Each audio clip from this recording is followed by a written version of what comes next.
सपना त भन्छ गायक गर्ने नै थियो होला नि त होइन? गायक त बन्ने थियो, तर पछाडि गएर समस्या के आयो भने सपनाले जब त्यहाँबाट छोडेर अनि दारू पिउँदै हिँड्ने भएपछि कतिचोटि चाहिँ रातारात कोदोबारीतिर ढलेछु। कोदोबारी त्यो हरियो कोदोको नलमाथि ढलेपछि कतिखेर ढलेको बिहान हिउँदको जाडोमा बिहान उज्यालो हुने बेला बिउजिँदा शरीर चाहिँ पुरै कक्करकै रोबट जस्तो भएर बस्ने है। अनि उठेर खुट्टामा नचल्ने, हातमा नचल्ने भएर अनि जबरजस्ती भएर पनि कतिचोटि घर पुग्दाखेरि त्यो शरीर चाहिँ चेन्ज भएछ। अब घरबाट दिउँसो हिँड्दाखेरि टी सर्ट लाएर हिँडेको मान्छे भएर राति त्यस्तो चिसोमा कक्रेर अनि रातभरि हुँदाखेरि त अल्कोहल भनेपछि अब जे तपाईँले छाउनु भएको राम्रै गर्यो कि त्यो अल्कोहल नि जबसम्म शरीरले धान्न सक्छ त्योसम्म मात्र ठिक हो कि जब शरीरले धान्न नसक्ने भएपछि फेरि त्यो भइसकेपछि छोड्नलाई गाह्रो। अनि त्यो हुनुभन्दा अगाडिको मान्छेले फेरि जसरी छोड्छ नि त त्यो भइसक्यो। धेरै प्रब्लम कसरी आयो त्यो भएपछि चाहिँ छोड्न गाह्रो हुन्छ। त्यो मैले नि जे मान्छेले भन्छ नि यो मान्छे मैले अहिलेसम्म मेरो बाबाहरू अरू मान्छे साथीभाइहरूले रक्सी खाएर कोही चाहिँ सुत्ने त्यो भयो नि मलाई रक्सी खाने मान्छेप्रतिको घृणा छैन क्या फेरि पटक अहिलेसम्म जे रेकर्डमा मैले रक्सी खाने मान्छेहरूलाई नराम्रो भनेको अथवा त्यो भनेको अहिलेसम्मको मेरो रेकर्ड छैन। त्यो रक्सीको त्यो जुन अल्कोहलिक भन्ने जब मान्छेले बुझ्छ नि त्यो नबुझ्ने जब आफूले मैले जति खाएको यस्तो हुन्छ नि। जब मान्छे अल्कोहलिक हुन्छ नि रक्सी खान सामान्य ड्रिङ्क्स गर्न र अल्कोहलिक हुनुमा फरक कुरा हो कि जब त्यसले असर गरेपछि मैले अल्कोहलिकको बारेमा बुझेँ कि जब मान्छेले त्यसले असर गरेपछि त्यो छोड्न सक्दैन। त्यो मान्छेले छोड्न गाह्रो छोड्न नसक्ने हुन्छ नि उसलाई छोड्न गाह्रो हुन्छ। तर उसले रक्सीले उसलाई खाइदिएपछि त उसले इज्जत भन्ने कुरा नै सोच्दैन नि त। मान्छेले भन्छ इज्जत नभएको भन्ने भन्छ उसले याद आउँदैन। जब उसलाई रक्सीले खाइदिएपछि त उसले इज्जत भन्ने कुरा त त्यो त उसलाई फ्रेसमा भए पनि त्यो खाएपछि त त्यसको नसाले त उसलाई सकाइदियो नि त उसको उसले मान्छेले भन्छ नि। मलाई चाहिँ त्यो लाग्छ कि त्यही भएर रक्सीको अल्कोहलिक भयो रक्सीले खान थालेपछि चाहिँ एकदमै खतम हो कि। म रक्सी छोड्दाखेरि डिप्रेसनमै पुगेको थिएछु अहिले बुझ्दाखेरि। कस्तो भयो भने रक्सी खायो भने बाहिर फेस के पर्यो अरूलाई पनि फेस देखाएर हिँड्नु सक्ने मान्छे रक्सी नखाइकन कसैसँग दोहोरो बात गर्न नसक्ने त्यस्तो भएको रहेछ क्या म।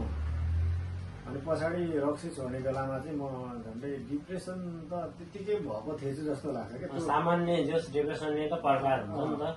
सामान्य मान्छेले जीवनको एउटा मोडमा आफूले भने जस्तो नहुँदाखेरि आफूले यस्तो गर्न तपाईँ हामी सबै जस्तै म आफूलाई नि तपाईँ हामी सबै एकचोटि जीवनको एउटा सानो कालखण्डमा चाहिँ त्यो डिप्रेसनको त्यो बढ्दै गयो भने त पछि त्यो बढ्दै गयो भने त एकदम भयङ्कर हुने होला भन्ने मलाई अनुभव के हो। यो मेरो अनुभव। अनि मैले छोड्ने बेलामा कस्तो भने जब रक्सी खानु छोडेँ कोठाबाट निस्किनु छोडेँ उज्यालो पछाडि हुँदै उज्यालो देख्दा डराउने भयो। कोही मान्छे झट्टै अगाडि देख्यो भने आफैलाई लाज हुने क्या अब फेसै नदेखाउने भयो। अनि म त्यतिखेर बेलुका साँझ परेपछि निस्किने अनि गिटार बोक्यो अनि पर्दा ढुङ्गामाथि गयो गीत गाउँदै बस्यो दिउँसो लुक्ने सिस्टम भयो।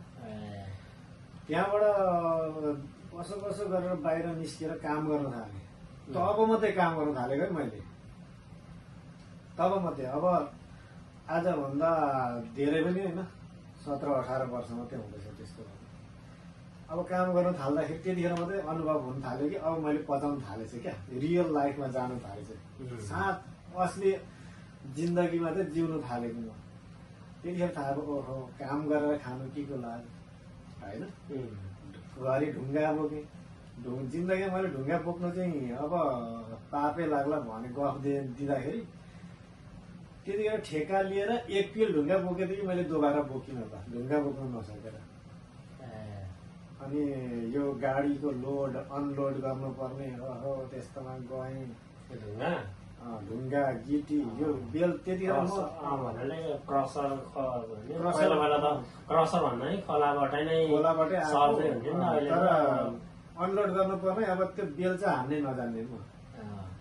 अब साथीभाइहरूको लैलामा जाने उनीहरूले गरेको भरमा पैसा लिन्थे म पनि अब त्यतिखेर नजान्नु त नसक्नु नजान्नु जति त गाह्रो गेरेन बेलुका त गाडी नै गाडिँदैन त्यो एउटा तरिका हुँदो रहेछ अनि बालुवा अनि त्यो रड बोके यो खानेपानीको पाइप भनेर त्यो 20 फुटे पाइपहरू बोके है अनि सिमेन्टहरू बोक्दै बोक्दै पछाडि अब घरहरूको त्यो के भन्छ फाउन्डेसनहरू खन्न थाले अनुभव त निकै घर गर्नुभयो भत्काउने अनि बनाउने गाह्रो साह्रो ढुङ्गाहरू बोक्नु थाले तर त्यो रेडी हुन्छ नि सानो हाते गाडी त्यस्तोमा ढुङ्गा बोक्ने कामहरू गरियो काम गरेको ठाउँमा ठेका लिने काम गर्ने अनि लाइनको काममा पनि गएँ जब लाइनको काममा गएपछि चाहिँ सबैभन्दा सानो म त्यतिखेर भर्खरको केटो सबै सिनियर काम जानेको म त्यहाँ काम सिकेँ बिहान बिहान काम सिक्थेँ दिउँसोभरि काम गर्ने पछाडि सबै काम गर्नु नसकेर छोडेँ तर म एउटा कलिलो केटो त्यहाँनिर रुङ्ने पनि मै सामान चाडबाट आउँदा घर जाँदैन थिएँ त्यही सामान रुकेर बसेँ तर मलाई सबै व्यवस्थित हुन्थ्यो चाडबाडमा चाहिँ मासुदेखि सबै कुरा ल्याइदिन्थ्यो खानेकुरा अनि पैसा पनि दिन्थ्यो काम नगरेको पनि त्यतिखेर रुगेको त्यहाँबाट मात्रै म काम गर्न थालेर हिँड्दाखेरि गर्दै गर्दै गर्दै गर्दै गर्दै अनि त्यहाँदेखि चाहिँ होटल लाइनतिर पनि छिरेँ